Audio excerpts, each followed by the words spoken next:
اولی الامر قریش اور مہاجرین میں سے ہوگا اور وزراء اور کبینہ انصار سے لی جائے۔ یہ اعلان ہوا، یہ پیکج صدیق نے پیش کیا۔ سیدنا عمر آگے بڑھے، فرمایا ابو بکر پھر قریش میں آپ سے زیادہ حقدار کون ہے؟ ہاتھ پر ہاتھ رکھا، بیعت صدیق کا اعلان ہوا، صحابہ دوڑ پڑے، صدیق کو منبر پہ بٹھا کے آپ کی بیعت شروع ہو۔ پھر سارے محاذوں کو سنبھالا۔ یہ پہلے دن ہی حکومت کے معاملات کو، ملک کے سیاست کے معاملات کو صدیق نے سنبھال لیا، اور اس پر آگے باس آتا اور ایک لمبی باس ہے۔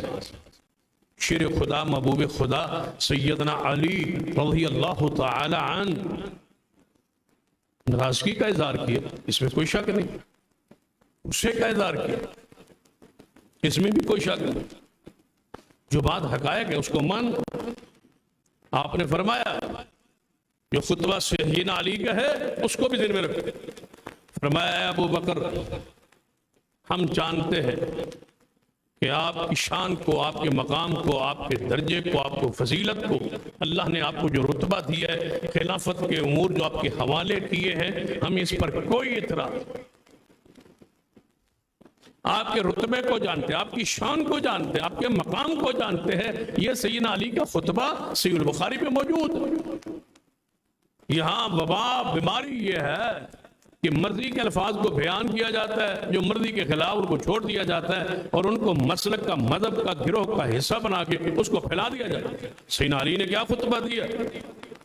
اے صدیق، نہ خلافت پر اعتراض، نہ آپ کی بیعت پر اعتراض، نہ آپ کی فضیلت پر اعتراض، نہ آپ کی شان پر اعتراض، نہ آپ کے معاملات پر اعتراض، ہمیں صرف ایک گلہ ہے کہ ہم اس مشافتی اجلاس میں موجود کیوں نہیں تھے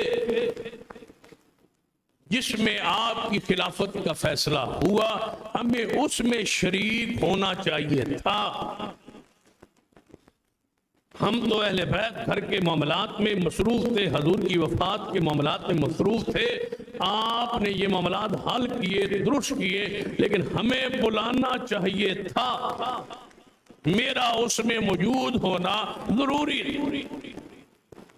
صدیق کا جواب سنیں، یہ تو ہے سیدنا شیر خدا کا معاملہ۔ اب سیدنا صدیق فرمایا اے علی،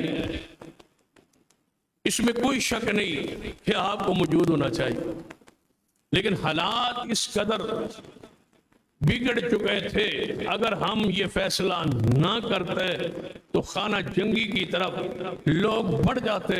ہم نے مناسب سمجھا اس معاملے کو حل کر لیا جائے۔ جہاں تک شان، مقام، عزت کا تعلق ہے، اے علی، مجھے اپنے خاندان خون سے تم زیادہ پیارے ہو۔ یہ سیدنا صدیق کا جواب۔ سیدنا علی نے فرمایا اے صدیق، اگر یہی معاملہ ہے آپ ہاتھ آگے کریں، میں علی آپ کو خلیفہ بلا فصل تسلیم کرتا ہوں۔ سیدنا علی نے تسلیم کر لیا۔ کہتے ہیں ہم نہیں مانتے، یہ وہی جھگڑا ہے، وہی رولا ہے، ہم نہیں مانتے۔ علی پاک نے مان لیا، ہم نہیں مانتے، بہتر نہیں ہوا؟ اب علی مانتا ہے تو ہم نہیں مانتے، اور ہمیں کیا چاہیے کہ علی مانتا ہے اور آپ نہیں مانتے۔ آپ نے جس کو ماننا ہے اس کو مانے نا۔ آپ کو سمجھ نہیں آئی شاید، کہتے ہیں ہم نہیں مانتے۔ بھائی آپ نہ مانے، علی پاک نے بیعت کر لی ہے، تجھے مبارک ہو، علی پاک نے مان لیا ہے، تسی نہ منو تو چنگا ہے۔ تواڈے منن نال کی ہوندا؟ تسی نہ منو، جنوں تسی مندے ہو تسی اونوں منو۔ آدھے وہ کس نو؟ میں کہ گھوڑے نو منو تسی، جیڑی شاید منن والی ہے تواڈی، اور جیڑی چیز منن والی ہے تسی اونوں منو۔ علی پاک نے صدیق کو مان لیا جی اسی نہیں مانتے۔ میں کہ تسی نہ منو، تواڈے منن نہ منن فائدہ نقصان کوئی نہیں، تم نہ مانو۔ نہ منن دی تے سزا ہے، جو کچھ پہ رہی ہے سزا کافی نہیں۔ تم کڑوں کو مانو، پتھروں کو مانو، فیروزے کو مانو، انگوٹھیوں کو مانو، کڑوں کو مانو، لٹوں کو مانو، بالوں حال اپنا حال بحال کرو، چھریوں کو مانو، سینہ گوبھی کو مانو، تھپڑ مارو، نوچو اپنے وجود کو، گھوڑے کی پوجا کرو، مٹی پہ سجدہ کرو، اے منن والی چیزاں تہاڈیاں نے، تسی اینو منو۔ علی نے مان لی ہے صدیق کو خلیفہ بلا فصل، جس کی شان ہے، جس کا مقام ہے۔ یہ اعتراض ساتھ بنیادی تھا، اس سے آگے اعتراض صدیق نے، حضور نے بیماری کے عالم میں قلم دوات کچھ منگاتے رہے اور وہ دیا نہیں ہے، کس نے؟ سیدنا عمر نے۔ سیدنا عمر سے سارے کام صدیق عمر کے حوالے کر دیں۔ اچھا آپ بتائیں، گھر میں بندہ بیمار ہو، توجہ ہے آپ کی، گھر میں بندہ بیمار ہو، صدیق بھی ہوں، عمر بھی ہوں، عثمان بھی ہوں، علی پاک بھی ہوں، صحابہ بھی ہوں، اہل بیت بھی ہوں، سارے کٹھے بیٹھے ہوں، صدیق عمر عثمان تو باہر کے صحابی ہے نا، وہ بھی ہوں، سیدنا علی بھی ہوں۔ حضور فرمایا قلم دوات لے آؤ، مجھے بتاؤ یہ گھر والوں کا کام ہے یا باہر سے بیمار کے لیے پوچھنے والوں کے لیے جو آئے ہیں ان کا کام ہے؟ لیکن بات تو تب ہوگی جب اس پر ہم کھل کے گفتگو کریں۔ اسے حدیث کرتاس کہتے ہیں، قلم دوات والی وہ حدیث۔ قلم دوات مانگتے رہے، سب سے بعد میں یہ اعتراض صحابہ کرام پر، یہاں سے جو اعتراض شروع، قلم دوات حضور مانگتے رہے، عمر قلم دوات نہیں لے رہے۔ اس طرح محسوس ہوتا ہے جیسے قلم دوات لانے کے لیے حضرت عمر کی کوئی دکان تھی، قلمیں وہاں رکھتے تھے اور دوات رکھتے تھے، وہ کیوں نہیں لائے؟ بھائی میں یہاں کھڑا ہوں، میں آپ میں سے کسی کو ویسے ہی کہہ دیتا ہوں میں پانی لاؤ، مجھے بھائی پانی لا دو، یہ میں کس کو کہہ رہا ہوں؟ کس کو کہہ رہا ہوں؟ کسی کو نہیں کہہ، سب کو کہہ رہا ہوں۔ جو بھی اٹھ جائے، جو بھی چلا جائے، اس نے بات کو مان لی۔ اور اگر ایک میں سے آپ میں سمجھدار بندہ اٹھ کے کہے کہ نہیں 2 منٹ 4 منٹ رہ گئے، بعد ہی پانی بھیجا، بات وہاں ختم ہو گئی، میں خاموش ہو جاتا ہوں، میں چلو ٹھیک ہے، بات تو بڑی آسان تھی سمجھنے کی، لیکن الجھایا اتنا گیا ہے کہ آپ اس پر بحث کریں تو پھر لوگوں کے ماتوں پر شکنیں پڑتی۔ حضور نے فرمایا قلم دوات لے آؤ، حضرت عمر نے فرمایا ہمیں قرآن کافی ہے، قلم دوات کی ضرورت نہیں ہے۔ دیکھو جی نہیں لے آئے قلم دوات، حضور نے پھر باہر نکال دیا، کس کو؟ سب کو باہر نکال دیا، قلم دوات نہیں لائے۔ یہ آئندہ جمعے پر بتائیں گے انشاءاللہ کہ قلم دوات کون نہیں لایا۔ حدیث کرتاس پر سیدہ فاطمہ الزہرا آئی اور باغ فدق نہ دیا۔ یہ اعتراضات ابھی باقی ہے، اس کی تفصیل ضروری ہے کیونکہ وقت اس کا متقاضی نہیں ہے کہ ان مسائل کو چھیڑ تو لیا جائے، لیکن بات سمجھنا ہے ان دونوں مسئلوں کو، حدیث کرتاس کو، باغ فدق کو تفصیل سے پورے خطبے میں وضاحت کریں گے۔ آپ بر وقت تشریف لائیے گا تاکہ ان دونوں مسئلوں کو آپ سمجھ لیں۔ اقول قولی ھذا واستغفر اللہ لی ولکم ولسائر المسلمین وآخر دعوانا الحمدللہ۔